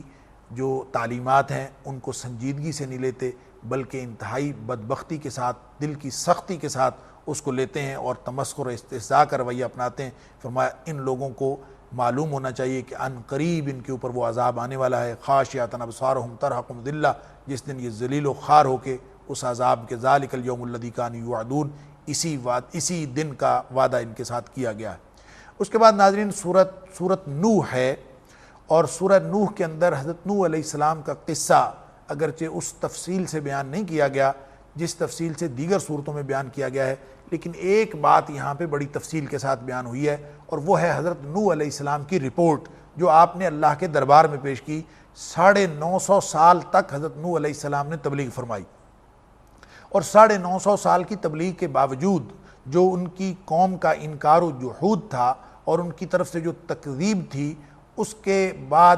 تنبیہ ان کو فرمائی حضرت نوح علیہ السلام نے ہر موقع پر، ہر مرحلے پر، کہ اللہ کا عذاب آ جائے گا، اور وہ لوگ نہیں مانے تو اللہ تعالیٰ نے ان کے اوپر عذاب نازل کر دیا۔ بالآخر حضرت نوح علیہ السلام نے اللہ تعالیٰ سے استدعا فرما دی کہ اللہ یہ قوم ماننے والی نہیں، اس کے اوپر عذاب نازل فرما دے۔ اس میں حضرت نوح علیہ السلام کی رپورٹ ہے، یعنی ایک طرف تو کفار مکہ کو تنبیہ کی جا رہی ہے کہ جس طرح نوح علیہ السلام کی تکذیب کرنے والوں کے اوپر اللہ کا عذاب نازل ہوا، تم بھی نبی پاک صلی اللہ علیہ وسلم کی تکذیب کر رہے ہو، تمہارے اوپر بھی اسی طرح کا عذاب آ سکتا ہے۔ ایک تو ان کے اوپر یعنی ویسا ہی شرک تم کرتے ہو اور ویسی تکذیب تم کرتے ہو، تو اللہ کے ویسے عذاب سے کیسے بچو گے؟ ایک تو ان کو تنبیہ تھی، اور دوسری طرف حضرت نوح علیہ السلام کی رپورٹ اتنے خوبصورت اور دلکش الفاظ کے اندر اور دل موہ لینے والے الفاظ کے اندر اللہ تعالیٰ نے فرمائی ہے قال رب انی دعوت قومی لیلا ونہارا۔ نوح علیہ السلام نے اللہ تعالیٰ کے دربار میں رپورٹ پیش کی، اللہ میں نے دن رات ان کو ڈرایا، دن رات ان کو دعوت دی، اور یہ ہر دعوت کے بدلے میں یہ فرار ہی ہوتے رہے، بھاگتے رہے، اور میں جب دعوت دیتا تھا تاکہ ان کی مغفرت ہو جائے تو تو یہ اپنے کانوں میں انگلیاں ٹھونس لیتے تھے، استکبار کرتے تھے۔ میں نے ان کو جو ہے وہ اعلانیہ طور پر بھی دعوت دی، خفیہ طور پر بھی دعوت دی، اور میں نے ان سے کہا کہ تم اللہ سے مغفرت طلب کرو، اللہ تعالیٰ تمہاری مدد کرے گا۔ اللہ تعالیٰ کی نعمتوں کا اس کی بشارت بھی دی کہ اللہ تعالیٰ فلاں فلاں نعمت تمہیں عطا فرمائے گا۔ ان لوگوں نے کوئی بات نہیں مانی، اور فرمایا قوم نوح کے استکبار اور انکار کی وجہ سے ان کے اوپر عذاب آیا۔ نوح علیہ السلام نے بد دعا فرما دی، رب لا تذر علی الارض من الکافرین دیارا، اللہ اس زمین پر کافروں کا ایک بھی گھر باقی نہ چھوڑ۔ اور اس کے ساتھ جو وجہ بتائی، فرمایا انک ان تذرہم یضلوا عبادک ولا یلدوا الا فاجرا کفارا، کہ یہ اگر تو ان کو باقی رکھے گا، ان کو چھوڑ دے گا، تو یہ تیرے بندوں کو گمراہ ہی کرتے رہیں گے، ولا یلدوا الا فاجرا کفارا، اور ان کی جو نسلیں پیدا ہوتی ہیں، جو آگے بچے پیدا ہوتے ہیں، وہ بھی فاسق و فاجر اور کافر ہی پیدا ہوتے ہیں۔ اس کا مطلب یہ ہے کہ حضرت نوح علیہ السلام نے ان کی کئی نسلیں دیکھی تھیں، اور جو بھی کوئی نیا بچہ پیدا ہوتا تھا وہ بھی بڑا ہو کے اسی طرح کے فسق و فجور میں اور کفر و جحود کے اندر مبتلا ہو جاتا تھا، اور نبی کی دعوت کی تکذیب ہی کرتا تھا اور کفر میں مبتلا ہوتا تھا۔ جب حضرت نوح علیہ السلام نے ان کی نسلیں بھی دیکھ لیں، آپ ان کی نسلوں سے بھی مایوس ہو گئے، تو پھر اللہ تعالیٰ سے یہ دعا کی کہ اللہ تعالیٰ ان کے اوپر عذاب نازل فرما دے۔ کہ جب حضرت نوح علیہ السلام ان کو دعوت دیتے تھے اور ان کو اللہ تعالیٰ کی وحدانیت کی طرف بلاتے تھے، تو وہ اپنی قوم کو ان بت پرستی کے اوپر مزید پختہ کر دیتے تھے کہ اپنی بتوں کی نہیں چھوڑنا۔ اور ان بتوں کے اندر 5 بتوں کا خاص طور پر اللہ تعالیٰ نے یہاں پہ نام لیا ہے کہ وہ یہ کہتے تھے اپنی قوم سے وَلَا تَذَرُنَّ وَدًّا وَلَا سُوَاعًا وَلَا يَغُوثَ وَيَعُوقَ وَنَسْرًا۔ اور یہ 5 بت جو تھے، اس کے بارے میں صحیح بخاری کی حدیث ہے، حضرت ابن عباس رضی اللہ تعالیٰ عنہ فرماتے ہیں کہ یہ پانچوں جو تھے حقیقت میں قوم نوح کے صالحین کے نام ہیں، کہ یہ ابتداً وہ صالحین تھے، اور انہی صالحین کے اس دنیا سے جانے کے بعد لوگوں نے ان کا تذکرہ شروع کر دیا، اور شیطان نے ان کو سمجھایا کہ ان کی یاد کا بہترین طریقہ یہ ہے کہ ان کی شکلوں کے بت بنا کے اپنے پاس رکھ لیے جائیں، تاکہ ان کی بزرگوں کی یاد جو ہے وہ باقی رہے، اور یادگار کے طور پر بت نصب کر دیے گئے۔ اور بعد ازاں جو اگلی نسلیں آئیں تو ان کو یہ بھول گیا کہ کون تھے اور کیا مسئلہ تھا، انہوں نے ان کی ہی عبادت کو اصل سمجھ لیا اور انہی کی عبادت ہونے لگی۔ اور یہ 5 بت تھے، اور بعض سیرت کی روایات میں آتا ہے کہ عمر بن لحی، جس نے عربوں کے اندر بت پرستی کی ابتدا کی اور یہ شام سے کچھ بت لے کے آیا تھا، اس کو کچھ جنوں نے بتا دیا تھا کہ قوم نوح علیہ السلام کی جو 5 بت ہیں یہ جدہ کی سرزمین کے کہیں قریب مدفون ہیں۔ تو یہ جنوں کی نشاندہی پر یہ بت نکال لایا تھا، لیکن چونکہ مرور زمانہ کے ساتھ اور نسلوں کا زمانہ گزر جانے کے بعد یہ تبدیلی ہو چکی تھی، اور نبی پاک صلی اللہ علیہ وسلم کی بعثت سے قبل جو عمر بن لحی نے جو بت نکالے، اور اب عرب کے اندر جو ہے بت پرستی کے رواج میں اس نے بنیادی کردار ادا کیا۔ تو یہ بت جو تھے یہ نبی پاک صلی اللہ علیہ وسلم کی آمد کے وقت بھی گویا یہ کسی نہ کسی صورت موجود تھے، اور سیرت کی روایات میں آتا ہے کہ جو ود تھا یہ قوی ہیکل مرد کا ایک بت تھا، سوا عورت کی شکل کا بت تھا، یغوث شیر کی شکل کا ایک بت تھا، اور یعوق گھوڑے کی شکل کا، اور نصر ایک گدھ کی شکل کا بت تھا۔ گویا یہ بت پرستی عمر بن لحی نے وہاں پہ شروع کی تھی۔ نوح علیہ السلام کے دور کے بت بھی اس نے عرب کے اندر جو ہے وہ انٹروڈیوس کروائے تھے۔ نبی پاک صلی اللہ علیہ وسلم کا فرمان ہے کہ میں نے عمر بن لحی کو جہنم کے اندر دیکھا کہ اس کی انتڑیاں باہر نکلی ہوئی ہیں اور وہ اپنی انتڑیوں کے گرد چکر کاٹ رہا ہے۔ اللہ تعالیٰ اس طرح کے عذابوں سے ہمیں محفوظ فرمائے۔ اس کے بعد ناظرین کرام سورہ جن ہے، اور سورہ جن کے اندر اللہ تعالیٰ نے نبی پاک صلی اللہ علیہ وسلم کو گویا بذریعہ وحی بتایا۔ حقیقت میں جب نبی پاک صلی اللہ علیہ وسلم کے ساتھ یہ واقعہ رونما ہوا کہ آپ وادی نخلہ میں نماز پڑھا رہے تھے صحابہ کرام کو، تو کچھ جنوں کا ادھر سے گزر ہوا، جنوں نے اللہ کا کلام سنا، اور سننے کے بعد انہوں نے ایمان کا اظہار کیا۔ اس قصے کا جو ذکر ہے وہ سورۃ الاحقاف کے اندر ہو چکا ہے کہ جب وہ قرآن سن کے گئے، پھر انہوں نے جا کے اپنی قوم کے اندر، جنوں نے اپنی قوم کے اندر تبلیغ کی کہ ہم اللہ کا قرآن سن کے آئے ہیں، اور اس قرآن اور صاحب قرآن پر ایمان لانا لازمی ہے۔ اس کا مطلب یہ ہے کہ نبی پاک صلی اللہ علیہ وسلم کو اس وقت جنوں کا قرآن سننا اور جا کے تبلیغ کرنا اس کا علم نہیں ہو سکا، آپ کو بعد ازاں بذریعہ وحی اطلاع دی گئی۔ اور یہاں پہ اللہ کریم نے فرمایا قل اوحی الی، آپ فرما دیجئے کہ مجھے بذریعہ وحی اطلاع دی گئی ہے کہ جنوں کی ایک جماعت نے قرآن سنا اور پھر وہ حیران رہ گئے کہ یہ تو بڑا عجیب کلام ہے۔ اس کے بعد جنوں کی وہ پوری تقریر ہے کہ ان کا پہلے کردار کیا تھا اور بعد ازاں انہوں نے ایمان کا اظہار کیا، اور پھر اس میں یہ بھی ذکر ہے کہ جس طرح انسانوں کے اندر اچھے لوگ بھی ہوتے ہیں، برے لوگ بھی ہوتے ہیں، اسی طرح جنوں کے اندر بھی ہوتے ہیں۔ اور یہ بھی فرمایا گیا کہ جنوں کی جو زیادہ سرکشی کی وجہ ہے وہ یہ ہے کہ چونکہ وہ غائب ہو جاتے ہیں، وہ نظر نہیں آتے، یہ ایک ایکسٹرا خوبی ان کو انسانوں سے زیادہ جو ہے، جو ایڈیشنل یعنی یوں سمجھ لیجئے اضافی جو خوبی ان کو عطا ہوئی ہے، ایک تو وہ نظر نہیں آتے اور دوسرا وہ وہاں چلے جاتے ہیں جہاں ہوا چلی جاتی ہے۔ اس لیے مسلمان جو انسان تھے یہ خاص طور پہ نبی پاک صلی اللہ علیہ وسلم کی بعثت سے قبل اہل عرب میں ان کا طریقہ کار عجیب و غریب تھا۔ کسی وادی میں جاتے تو اس وادی کے جنوں کی پناہ میں آنے کی درخواست کرتے، تو اللہ تعالیٰ نے یہاں پہ ذکر فرمایا ہے کہ انسانوں کے اس رویے نے جنوں کی سرکشی کو اور زیادہ بڑھا دیا۔ اس کے بعد دعوت نبوی صلی اللہ علیہ وسلم کی وضاحت کی گئی ہے کہ حقیقت میں نبی پاک صلی اللہ علیہ وسلم کی دعوت کیا تھی، وہ دعوت توحید تھی۔ قل انما ادعو ربی ولا اشرک بہ احدا، کہ میری تو دعوت کیا ہے، میں تو رب کی طرف بلاتا ہوں اور اس کی طرف میں کسی کو شریک نہیں ٹھہراتا۔ قل انی لا املک لکم ضرا ولا رشدا، میں تو کسی قسم کے نفع اور نقصان کا مالک نہیں ہوں۔ اور پھر ساتھ یہ فرمایا کہ اگر مجھے اللہ تعالیٰ پکڑ لے، لن یجیرنی من اللہ احد، تو مجھے اللہ تعالیٰ سے کوئی نہیں چھڑا سکتا۔ گویا نبی پاک صلی اللہ علیہ وآلہ وسلم کے اس فرمان کے ذریعے سے یہ بتایا جا رہا ہے کہ اللہ تعالیٰ کسی کو اگر پکڑ لے، اللہ تعالیٰ کی گرفت آ جائے تو کوئی اللہ تعالیٰ سے کسی کو چھڑا نہیں سکتا۔ اور فرمایا کہ میرے ذمے تو صرف تبلیغ کر دینا ہے، میں تو اللہ کی تبلیغ، اللہ کے پیغام کی تبلیغ پہنچانے کے، اللہ کا پیغام پہنچانے کے لیے ہوں۔ الا بلاغا من اللہ و رسالتہ، اللہ نے جو رسالت مجھے عطا فرمائی میں تو اس کو آگے لے کے جا رہا ہوں۔ اور اللہ کا قانون یہ ہے کہ ومن یعص اللہ ورسولہ فإن لہ نار جہنم خالدین فیہا ابدا، جو اللہ اور اس کے رسول صلی اللہ علیہ وسلم کی نافرمانی کرے اس کے لیے اللہ تعالیٰ نے جہنم کی آگ بنائی ہے اور اس کے اندر ہمیشہ رہے گا۔ اللہ تعالیٰ معاف فرمائے۔ اس کے اندر ناظرین اکرام سورت کے آخر پہ ایک یہ بھی ذکر ہے کہ اللہ تعالیٰ نبی کریم صلی اللہ علیہ وسلم کی زبان سے یہ کہلوایا جا رہا ہے عالم الغیب فلا یظہر علی غیبہ احدا، کہ اللہ تعالیٰ عالم الغیب ہے اور وہ کسی پر اپنے غیب کا اظہار نہیں فرماتا، یعنی جو علم ہے اس کا علم غیبی وہ کسی کو دیتا نہیں۔ الا من ارتضی من رسول فانہ یسلک من بین یدیہ ومن خلفہ رصدا، ہاں بعض اوقات اللہ تعالیٰ اپنے رسولوں میں سے کسی کو کوئی بات بتا دیتا ہے، پھر اس کی بھی کڑی سخت نگرانی ہوتی ہے کہ کوئی شخص اس کے اندر کوئی بات ایسی ایڈیشنل پیدا نہ کر دے، اس کے اندر کوئی نئی بات شامل نہ کر دے۔ اللہ کی طرف سے جو خبر ملتی ہے انبیاء کرام کو اور وہ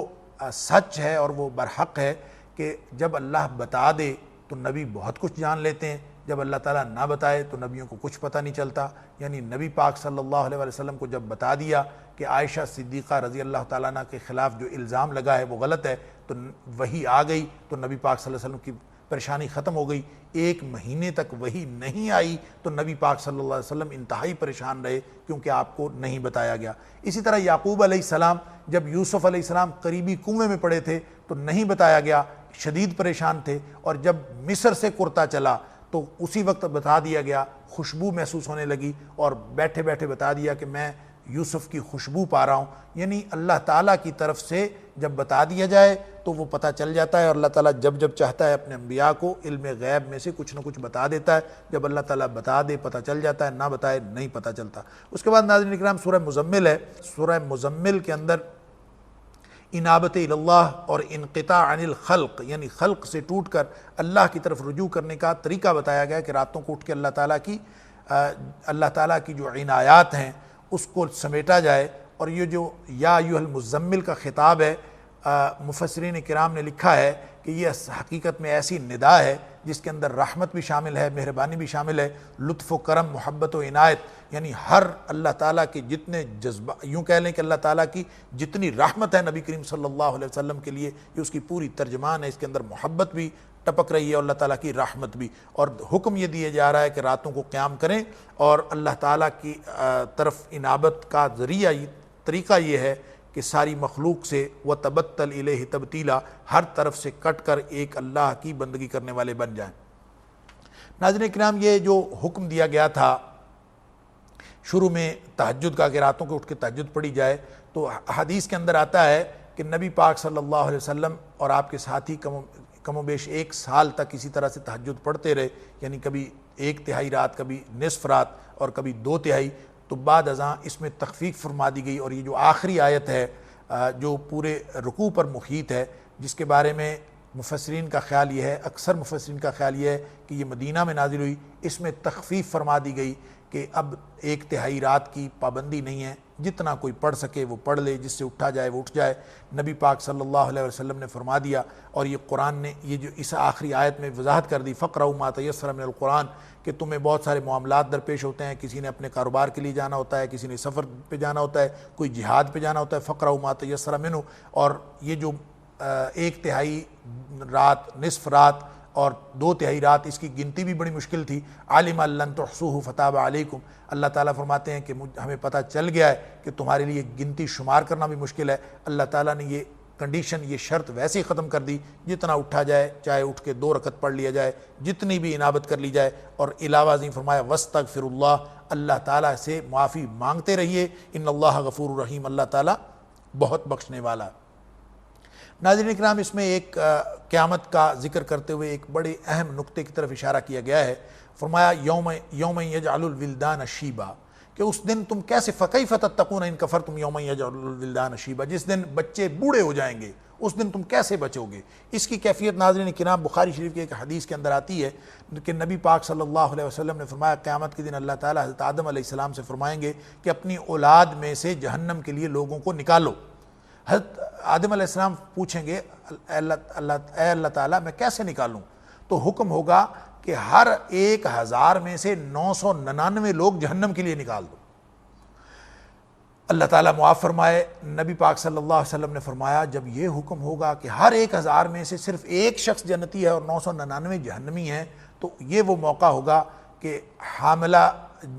خواتین کے حمل گر جائیں گے، حتیٰ کہ حاملہ جانوروں کے بھی حمل گر جائیں گے، اور بچے جو ہیں یہ حکم سن کر بوڑھے ہو جائیں گے۔ یہ ہے وہ انتہائی شدید حکم کہ ہر 1000 میں سے 999 جہنمی اور ایک شخص جنتی۔ نبی پاک صلی اللہ علیہ وسلم نے جب یہ بات ارشاد فرمائی، صحابہ کرام کے رنگ فق ہو گئے، لوگ حیران ہو گئے، اللہ ہمارا کیا بنے گا اگر 1000 میں سے 999 جہنمی ہیں۔ تو نبی پاک صلی اللہ علیہ وسلم نے اس پر فرمایا کہ یہ جو 999 ہیں یہ یاجوج ماجوج کی قوم سے ہیں، اور ایک جو ہے باقی لوگوں میں سے ہیں، یعنی جنتی باقی لوگوں میں سے، جہنمی یاجوج ماجوج کی قوم سے۔ اور پھر فرمایا کہ میں امید کرتا ہوں کہ ساری امتوں کے مقابلے میں صرف جو میری امت ہے، یعنی نبی پاک صلی اللہ علیہ وسلم کی امت، وہ جنت کے اندر جنتیوں کا نصف ہوگی۔ اللہ تعالی ہم سب کو جنت عطا فرمائے۔ یہ نبی پاک صلی اللہ علیہ وسلم کی اس بشارت کے مطابق یعنی نصف جنتی جو ہیں وہ نبی پاک صلی اللہ علیہ وسلم کی امت میں سے ہوں گے۔ اس کے بعد ناظرین کرام سورہ مدثر ہے، اور سورہ مدثر کے اندر بھی حقیقت میں جو ابتدائی آیات ہیں یہ دوسری وحی ہے نزول کے اعتبار سے۔ پہلی وحی کے بعد ایک وقفہ آ گیا تھا، پھر نبی کریم صلی اللہ علیہ وسلم کو مشن کے آغاز کا جو حکم دیا جا رہا ہے وہ ان ابتدائی آیات میں ہے۔ یا ایھا المدثر، اے کپڑا اڑنے والے، قم فانذر، اب اٹھو اور لوگوں کو ڈرانا شروع کر دو۔ انبیاء کی کے مشن کی کے اندر 2 چیزیں نمایاں ہوتی ہیں، ایک بشیر اور ایک نذیر۔ نبی پاک صلی اللہ علیہ وسلم عذابوں سے ڈرانے والے اور اللہ تعالیٰ کے انعامات کی خوشخبری دینے والے، لیکن جب کبھی مشن کا آغاز ہو رہا ہو تو صرف امید اور خوشخبری سے بات نہیں بنتی، بلکہ صرف ڈراوے سے بات بنتی ہے۔ ابتدا میں ڈراوا ضروری ہے، بعد میں خوشخبری بھی شامل ہو جاتی ہے۔ اور اس میں پھر ولید بن مغیرہ کا تذکرہ ہے کہ اس شخص میں ایک لمبی بات ہے کہ واقعہ یہ تھا کہ نبی پاک صلی اللہ علیہ وسلم کی دعوت کے دوران جب ایک دفعہ حج کا موقع آیا تو لوگوں نے مکہ آنا تھا، تو کفار مکہ پریشان ہو گئے کہ ادھر ادھر کے لوگ آئیں گے، نبی کریم صلی اللہ علیہ وسلم کی دعوت کو سنیں گے تو مسلمان ہونے کا اس کا امکان ہے، اس کو روکا جائے۔ آپس میں مشورے ہونے لگے، کسی سیانے بندے سے پوچھ لیتے ہیں، تو سیانہ ولید بن مغیرہ آگے ہوا اور اس کے بارے میں ذکر ہے کہ وہ آگے بڑھا، پیچھے ہٹا، اس نے مختلف چیزیں سوچیں کہ کس طرح سے کرنا چاہیے۔ اللہ تعالیٰ نے فرمایا کہ وہ تو اس کو ناز ہے بڑا اپنے بیٹوں پر، اس کا ذکر بھی فرمایا۔ کہتے ہیں کہ ولید بن مغیرہ جو بڑا کافر تھا، اس کے 3 بیٹے مسلمان ہوئے، حضرت خالد بن ولید رضی اللہ تعالیٰ عنہ، حشام بن ولید اور ان کے بیٹے ولید بن ولید، یعنی یہ 3 بھائی جو ہیں مسلمان ہوئے، باقی سارے ہی لوگ کافر مرے۔ اس کے بعد اللہ تعالیٰ نے قیامت اور جہنم کا ذکر فرما کے جہنم کے فرشتوں کی تعداد بتائی کہ وہ 19 ہے۔ پھر فرمایا کہ یہ جو 19 تعداد ہے یہ بھی کفار کے لیے آزمائش بن گئی۔ کفار نے طرح طرح کی باتیں کرنی شروع کر دیں۔ ابو جہل کہا کرتا تھا کہ تم سب 10-10 کی ٹولیوں میں آ جانا اور ہم 10 مل کے ایک ایک فرشتے کو قابو کر لیں گے۔ گویا یہ بھی ان کے لیے آزمائش تھی، استہزاء کرتے تھے۔ ایک کلدہ نامی پہلوان تھا، وہ کہا کرتا تھا کہ 17 لوگوں کو، 17 فرشتوں کو تو میں اکیلا نمٹ لوں گا، باقی 2 کو تم سب مل کے سنبھال لینا۔ اسی طرح یہ گویا استہزاء کرتے تھے۔ اللہ تعالیٰ فرماتے ہیں کہ یہ جو جہنم کے داروغہ فرشتوں کی تعداد ہے، یہ بھی ان کے لیے آزمائش بن گئی، اور ان لوگوں نے استہزاء کر کے گویا اس آزمائش میں بھی فیل ہوئے اور ان کے عذاب میں اضافے کا باعث بنی۔ اس کے بعد ناظرین کرام سورہ مدثر میں اللہ تعالیٰ نے ایک مکالمے کا ذکر فرمایا ہے جو جنتیوں اور جہنمیوں کے درمیان مکالمہ ہوگا، اور جنتی جہنمیوں سے پوچھیں گے کہ تمہیں کس چیز نے جہنم میں پھینکا، کون سی چیز تمہیں جہنم میں لے گئی؟ تو جہنم میں جانے کا سبب جو جہنمی بزبان خود بیان کریں گے، اللہ تعالیٰ نے یہاں بھی بیان فرمایا ہے، قالوا لم نک من المصلین۔ وہ ایک بات، 4 باتیں وہ کہیں گے کہ ہم میں نہیں تھی جس کی وجہ سے ہم جہنم میں گئے۔ ایک تو ہم نمازی نہیں تھے، نمازیں نہیں پڑھتے تھے، اور دوسرا یہ کہ ہم مسکینوں کو کھانا نہیں کھلاتے تھے، اور تیسری بات یہ کہ ہم لوگ جو ہیں وہ جو گپیں مارنے والے اور مختلف جو استہزاء کرنے والے لوگ ہیں ان کے ساتھ ہم شامل ہوتے تھے، اور یعنی گپ شپ کے اندر مشغول رہتے تھے اور اللہ تعالیٰ کی یاد سے غافل رہتے تھے۔ وَكُنَّا نُكَذِّبُ بِيَوْمِ الدِّينِ۔ اور چوتھی بات یہ کہ ہم قیامت کے دن کو جھٹلاتے تھے، اور یوں قیامت کا دن ہمارے اوپر آ گیا۔ اس کے بعد ناظرین کرام سورۃ القیامہ ہے، اور سورۃ القیامہ کے اندر اللہ تعالیٰ نے قیامت و آخرت کے بارے میں شبہات کا جواب دیا ہے کہ انسان جو قیامت کے بارے میں مختلف قسم کے شبہات رکھتا ہے، اس کی وجہ یہ بتائی ہے کہ یہ منکرین آخرت جو ہیں یہ کسی عقلی وجہ سے نہیں آخرت کا انکار کرتے، بلکہ اس کے اندر ان کی یہ خواہش کار فرما ہوتی ہے کہ دنیا میں وہ جتنی نافرمانیاں کرتے ہیں اور اس کے باوجود ان کے اوپر عذاب نہیں آتا، تو گویا وہ اپنی نافرمانیاں جاری رکھیں، یہ ان کے اندر خواہش ہوتی ہے۔ بل یرید الانسان لیفجر امامہ، اس کا دل یہ کرتا ہے کہ وہ ہمیشہ فسق و نافرمانی کرتا رہے، اور یہ خواہش اس کو آخرت کے انکار پر مجبور کرتی ہے۔ اور فرمایا کہ آخرت تو واقع ہو کے رہے گی، اور اس دن جب قیامت آ گئی اس دن وخسف القمر وجمع الشمس والقمر، یعنی چاند بے نور ہو جائے گا، چاند سورج ملا دیے جائیں گے۔ کیا صورت ہوگی، انسان جب یہ پورا نظام درہم برہم ہوتا دیکھے گا تو پھر یہ مفر کی جگہ عین المفر یہ دیکھے گا، ڈھونڈے گا اور آوازیں لگائے گا کہ کوئی جائے فرار اس کو مل جائے۔ تو کہا لا کلا لا وزر الی ربک یومئذ المستقر، سوائے اللہ تعالیٰ کے دربار کے کوئی جائے مفر اس دن نہیں ہوگی۔ اس کے بعد ناظرین کرام اللہ تعالیٰ نے اس سورۃ القیامہ کے آخر پہ موت کے حوالے سے انسانوں کو آخرت کا یقین دلایا ہے کہ اگر تم موت دیکھتے ہو تو پھر تمہیں آخرت کا یقین کیوں نہیں آتا؟ فرمایا کہ جب جو جان ہے وہ بالکل یہ نرخرے میں پہنچ جاتی ہے، گلے کی ہڈی تک پہنچ جاتی ہے، اور تم کہتے ہو کہ کوئی دم جھاڑ کرنے والا، کوئی جھاڑ پھونک کرنے والا ہے، کوئی علاج کرنے والا ہے، تو اس کو ڈھونڈو کہ اس شخص کی جان کو جو واپس لایا جائے۔ وَظَنَّ أَنَّهُ الْفِرَاقُ، اس وقت یقین ہو جاتا ہے کہ اب تو جدائی ہے، یعنی جو جا رہا ہے اس کو بھی یقین ہوتا ہے، جو پاس کھڑے ہیں ان کو بھی یقین ہوتا ہے اب تو جدائی ہے۔ تو فرمایا کہ یہ سب کچھ دیکھ کر بھی تمہیں یقین نہیں آتا کہ ایک دن جو ہے تم سب نے اللہ تعالیٰ کے سامنے پیش ہونا ہے، اور اللہ تعالیٰ نے آخرت میں تم سے جواب دہی کرنی ہے، اور تمہیں اپنے کردار کا اور ہر عمل کا جواب دینا ہے۔ اس کے بعد ناظرین کرام سورۃ الدہر ہے، اور سورۃ الدہر کا نام سورۃ الانسان بھی ہے، اس لیے کہ اس کا موضوع انسان ہے، اور اس کے شروع میں ہی تخلیق و ارتقاء کے مراحل کا ذکر کر کے یہ فرمایا گیا ہے کہ انسان ابتدا میں ناقابل ذکر چیز تھا، کہ انسان اس کا ذکر کرنا بھی پسند نہیں کرتا کہ یہ کیا تھا،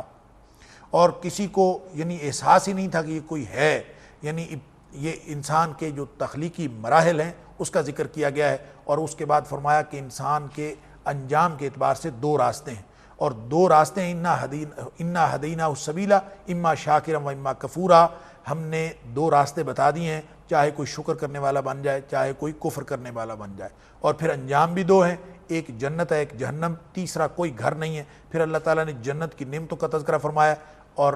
ناظرین کرام چونکہ اس میں جنت اور دوزخ کا ذکر ہے، خاص طور پہ جنت کی نعمتوں کا ذکر ہے، تو نبی پاک صلی اللہ علیہ وسلم کے بارے میں روایات میں آتا ہے کہ نبی پاک صلی اللہ علیہ وسلم جمعہ کے دن فجر کی نماز میں پہلی رکعت میں الف لام میم سجدہ تلاوت فرماتے تھے، اور دوسری رکعت میں سورۃ الدہر۔ یہ نبی پاک صلی اللہ علیہ وسلم کا عام معمول تھا کہ ہر جمعے کی جو فجر کی نماز ہے اس میں یہ تلاوت فرماتے تھے۔ اس کی وجہ یہ ہے تاکہ انسانوں کو جنت اور دوزخ سامنے نظر آئے، انذار اور تبشیر کا مقصد ہی اس وقت پورا ہوتا ہے جب جنت اور دوزخ کا تذکرہ ہوتا رہے۔ ناظرین اکرام، اسلاف سے یہ بات سنی گئی ہے کہ وہ یہ کہا کرتے تھے بچوں کو تربیت دیتے وقت کہ اپنی ہر گفتگو میں، اپنی ہر تقریر میں، اپنی ہر نصیحت میں جنت اور دوزخ کا ذکر ضرور کریں، اس لیے کہ اللہ تعالیٰ نے جنت کے اندر تبشیر کا جو پہلو رکھا ہے اور جہنم کے تذکرے کے اندر جو انذار کا پہلو رکھا ہے وہ کسی اور چیز میں نہیں ہے۔ تو اس صورت کے اندر جنت کی نعمتوں کا ذکر ہے کہ جنت میں اللہ تعالیٰ جنتیوں کو بہت اعلیٰ قسم کی نعمتیں عطا فرمائے گا، کافور ملا جو ہے مشروب ملے گا اور انتہائی خوشبودار، اور پھر فرمایا کہ چہروں کے اوپر ان کے تازگی اور نور ہوگا، انتہائی وسیع و عریض جنت ہوگی، تکیہ لگائے ہوئے وہاں پہ بیٹھے ہوں گے، اور فرمایا ریشمی پوشاک ان کو ملے گی، انتہائی شاندار وہاں پہ موسم ہوگا، اور فرمایا بہترین پھلدار اور جو درخت ہوں گے، اور پھر فرمایا سونے اور چاندی کے برتن، اور ایک انتہائی اعلیٰ جو جنت کا چشمہ ہوگا پانی پینے کا وہ سلسبیل ہوگا، اور پھر فرمایا کہ ان جنتوں کے اندر یہ سب لوگ ہوں گے اور ان سے یہ کہا جائے گا کہ یہ اللہ تعالیٰ نے تمہیں یہ جنتیں اس لیے عطا فرمائی ہیں ان ھذا کان لکم جزاء وکان سعیکم مشکورا، تمہاری دنیا کی جو محنت ہے اللہ کو پسند آ گئی ہے، اللہ تعالیٰ نے اس محنت کی قدردانی فرمائی ہے اور تمہیں یہ اس کے بدلے میں یہ ساری نعمتیں عطا فرمائی ہیں، اللہ تعالیٰ ہمیں بھی جنت میں جانے والا بنا دے۔ اور آخر پہ ایک نصیحت ہے اس سورۃ الدہر کے آخر میں، ان ھذہ تذکرہ، کہ یہ نصیحت ہے، جو اس نصیحت پر عمل کر لے گا وہ اللہ کا راستہ گویا اللہ تعالیٰ کا راستہ پا لے گا اور اس طرح وہ جنت میں چلا جائے گا، اور جو نہیں جائے گا اس کے گویا سر پر جہنم کا عذاب کھڑا ہے۔ اس کے بعد ناظرین کرام سورہ مرسلات ہے، اور سورہ مرسلات ان صورتوں میں سے ہے جو ترمذی شریف کی روایت کے مطابق نبی پاک صلی اللہ علیہ وسلم فرماتے تھے کہ مجھے ان صورتوں نے بوڑھا کر دیا، جس کے اندر سورہ ہود، سورہ مرسلات، سورہ نبا اور سورہ واقعہ شامل ہیں، اور ایک روایت میں سورہ مرسلات کی جگہ سورہ تکویر کا ذکر ہے۔ نبی پاک صلی اللہ علیہ وسلم فرماتے تھے کہ ان صورتوں نے مجھے بوڑھا کر دیا۔ اس کے اندر اللہ تعالیٰ نے قیامت کے مناظر بیان فرمائے ہیں اور توحید کے دلائل دیے ہیں اور دلائل قدرت بھی اس کے اندر بیان فرمائے ہیں۔ شروع میں اللہ تعالیٰ نے مختلف ہواؤں کی قسم اٹھائی ہے، اور ان ہواؤں کی قسم اٹھا کے اللہ تعالیٰ نے اس حقیقت کی نشاندہی فرمائی ہے کہ قیامت ضرور قائم ہوگی، اور یہ بھی فرمایا کہ اللہ تعالیٰ کا جو عذاب آتا ہے وہ انہی ہواؤں کے ذریعے اللہ تعالیٰ عذاب بھیجتا ہے، اور یہ فرمایا کہ قیامت لازماً قائم ہوگی، انما توعدون لواقع، جس چیز کا وعدہ دیا جاتا ہے وہ یقیناً قائم ہوگی۔ اور پھر فرمایا کہ ساری کائنات جو ہے یہ خود نہیں بنی، اللہ تعالیٰ نے بنائی ہے، اور جب قیامت آئے گی ستارے بے نور ہو جائیں گے، آسمان پھٹ جائیں گے اور پہاڑ اڑا دیے جائیں گے، اور اس دن جو جھٹلانے والے ہیں ان کے لیے بہت بڑا عذاب ہے۔ ویل یومئذ للمکذبین، تباہی اور بربادی ہے اس دن جو لوگ دنیا میں جھٹلانے والے ہیں۔ اور یہ بات یہ جو آیت ہے ویل یومئذ للمکذبین، یہ الفاظ ناظرین کرام اس صورت کے اندر بار بار دہرائے گئے ہیں، اور پھر جہنمیوں کے عذاب کا ذکر کیا گیا ہے کہ انتہائی حقارت و نفرت کے ساتھ ان کو دھکیل کر جہنم کی طرف بھیج دیا جائے گا۔ انطلقوا الی ظل ذی ثلاث شعب، 3 شاخوں والے عذاب کی طرف چلے جاؤ، بڑے بڑے شعلے ہوں گے، جیسے فرمایا اونٹ اور محلات، اونٹوں جتنے یا محلات جتنے، بڑے بڑے محلات جتنے جو ہیں وہ اس دن شعلے ہوں گے، اور اس آگ سے کوئی شخص بچ نہیں سکے گا، کوئی تدبیر قیامت کے دن نہیں کام آئے گی۔ فرمایا فَإِن كَانَ لَكُمْ كَيْدٌ فَكِيدُونِ، جہنمیوں کو کہا جا رہا ہے کہ اگر کوئی، اور اس دن بھی جہنمیوں سے کہا جائے گا کہ کوئی تدبیر کر سکتے ہو تو کر لو، وَيْلٌ يَوْمَئِذٍ لِّلْمُكَذِّبِينَ۔ اور آخر پہ ناظرین کرام متقین کے لیے جو اللہ تعالیٰ نے جنتیں اور نعمتیں رکھی ہیں اس کا ذکر ہے کہ متقیوں کے لیے اللہ تعالیٰ نے انتہائی اعلیٰ سایہ دار درخت اور چشمے رکھے ہیں، اور اس کے اندر ہر قسم کے پھل ہیں، من چاہی نعمتیں ہیں، اور اللہ تعالیٰ فرمائے گا کلوا واشربوا ہنیئا، مزے سے کھاؤ اور پیو، بما کنتم تعملون، جس طرح کا تم نے دنیا میں جو کچھ عمل کیے اللہ تعالیٰ نے آج اس کے بدلے میں یہ نعمتیں عطا فرمائی ہیں۔ اور پھر فرمایا کہ جو مجرم ہیں